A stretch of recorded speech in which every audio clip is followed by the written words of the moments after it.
The air is heavy, thick with the intoxicating, poisonous stench of fiberglass resin and rotting jungle vegetation.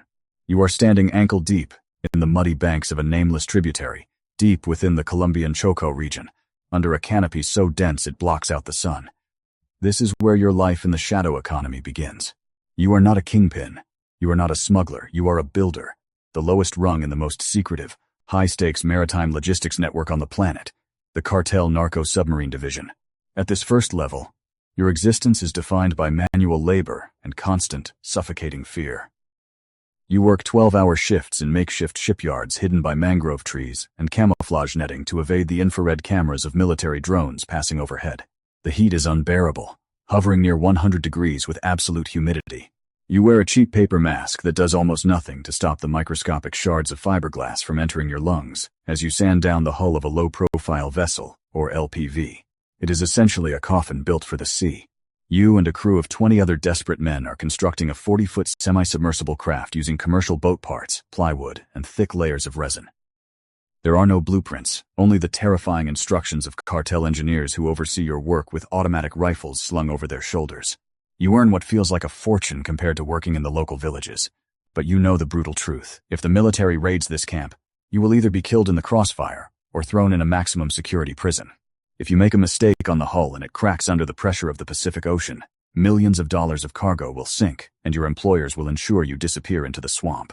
Your life here is expendable, a tiny, replaceable cog in a multi-billion-dollar machine.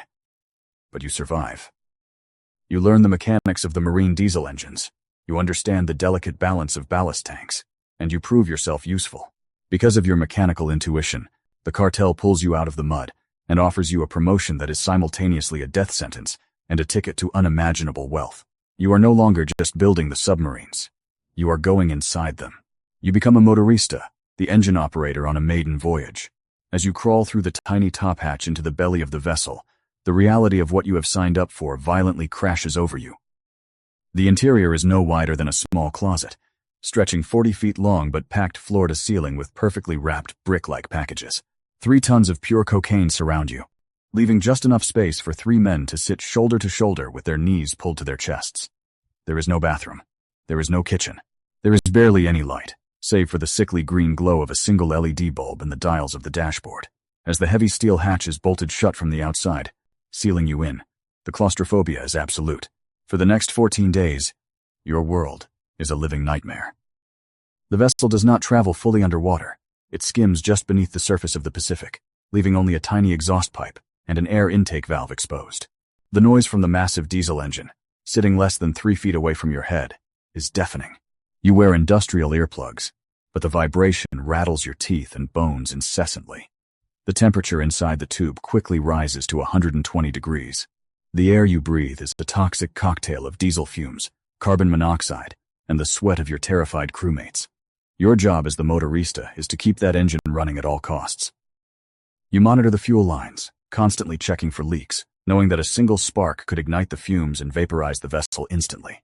You sleep in 30-minute increments, resting your head directly on the plastic-wrapped bricks of narcotics worth more than the GDP of a small island nation. The psychological toll at this level is agonizing. You are sailing completely blind, relying entirely on the captain up front. Every time the submarine rolls with the massive ocean swells, your stomach drops. Every unexpected sound, a grinding gear, a sputtering intake valve sends a spike of pure adrenaline through your veins. But the greatest terror is the invisible enemy above. The United States Coast Guard and Navy are hunting you with satellite surveillance, sonar buoys, and maritime patrol aircraft.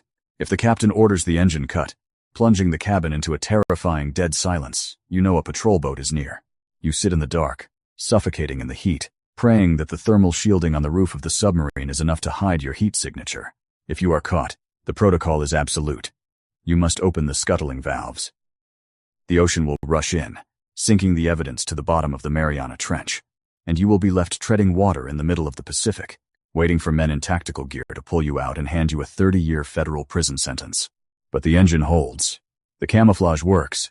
You reach the rendezvous point off the coast of Mexico in the dead of night, transferring the cargo to fast boats before pulling the levers that sink your fiberglass tomb to the ocean floor. You return home a made man. You survive the gauntlet, and your pockets are lined with tens of thousands of dollars in cash. You do this 3 more times, mastering the ocean's temperament and the submarine's quirks. Your resilience does not go unnoticed. The cartel does not trust outsiders with their most valuable assets, and seasoned survivors are rare. You are promoted to captain. Now, the lives of the crew and the fate of a $20 million payload rest entirely in your hands. You sit at the very front of the cramped vessel, peering through a tiny, salt-crusted plexiglass window that barely rises above the ocean's surface. At this level, brute endurance is no longer enough. You need extreme intellect and nerves of steel. You are equipped with military-grade encrypted GPS, a satellite phone that you can only use in short bursts to avoid triangulation, and a detailed map of the Pacific currents. Your journey is a deadly game of chess against the most advanced military forces on Earth. As a captain, you dictate the route. You navigate through vicious storms because you know the Coast Guard cutters will retreat to port, giving you a blind spot to slip through. You manage the psychological breakdown of your crew.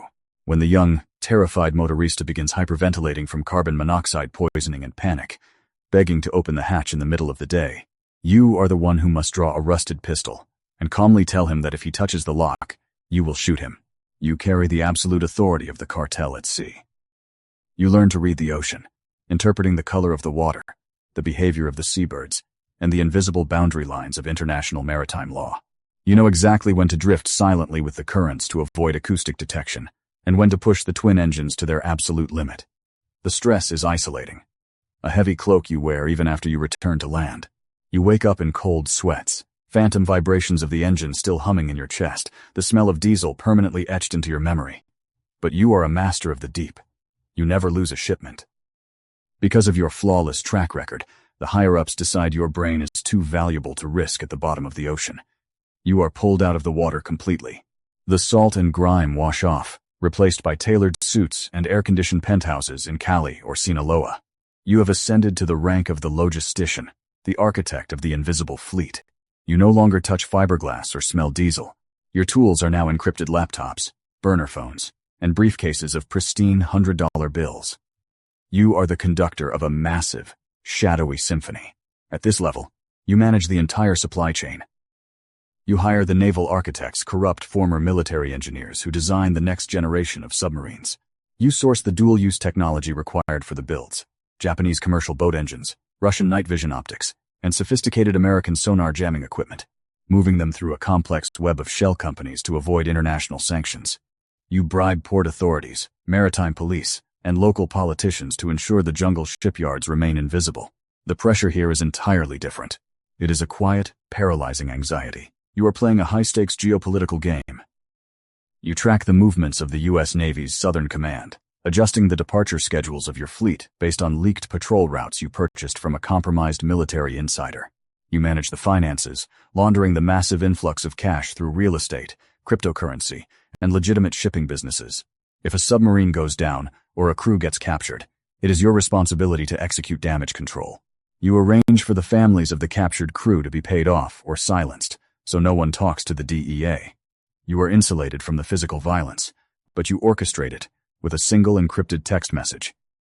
You live in a world of luxury, driving armored SUVs and dining in Michelin-starred restaurants, but you can never relax. Every siren, every unexpected knock at the door, every delayed message from a captain at sea could signal the collapse of your empire. You know that if the DEA builds a case against you, they will extradite you to a supermax prison in Colorado where you will never see the sky again. Worse, if your employers suspect you are skimming money or cooperating with authorities, your end will be far more agonizing than a sinking submarine. Yet, you navigate this treacherous corporate underworld with the same cold precision you used to navigate the Pacific. You innovate. You pioneer the use of fully submersible drones, unmanned underwater vehicles programmed with autonomous waypoints that require no human crew, dropping torpedoes of narcotics directly onto the ocean floor for recovery by deep-sea divers.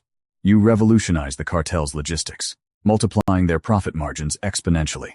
Eventually, the old guard fades away, either arrested, killed by rivals, or forced into exile. The throne empties, and because you hold the keys to the cartel's most vital artery, the submarine network, you step into the absolute apex of power. You become the plaza boss, the syndicate head. At the highest level, you are practically a ghost, an untouchable myth spoken of in whispers by intelligence agencies across the globe. You no longer manage single shipments, you dictate global market economies. You sit on the verandas of sprawling, fortress-like estates hidden in the mountains, surrounded by an army of private security contractors armed with anti-aircraft weaponry. Your submarine network is now fully automated and terrifyingly advanced. You employ submarines made entirely of Kevlar and carbon fiber, invisible to radar, capable of crossing the Atlantic Ocean to supply the European markets. You hold the fate of thousands of lives in your hands. You buy politicians, fund paramilitary groups, and sit across the table from international arms dealers, trading tons of product for military-grade hardware. The builders in the swamps, the terrified motoristas suffocating in the dark, the captains gripping the steering wheels, they all bleed and die for your bottom line, most of them never even knowing your name. You have reached a level of wealth and power that defies human comprehension. You own private islands, fleets of jets, and the loyalty of entire governments. But with this ultimate power comes the ultimate prison. You can never leave the shadow. You can never trust anyone, not your lieutenants, not your family, not even your own shadow. You are hunted by the combined might of international law enforcement, a high-value target permanently etched onto the strike lists of covert operations. You sleep behind steel blast doors, your mind perpetually calculating the angles of betrayal, the movements of fleets, and the endless, crushing weight of the empire you built from the muddy banks of the jungle. You have conquered the depths of the ocean and the heights of the underworld, ruling a vast, silent navy that exists only in the dark.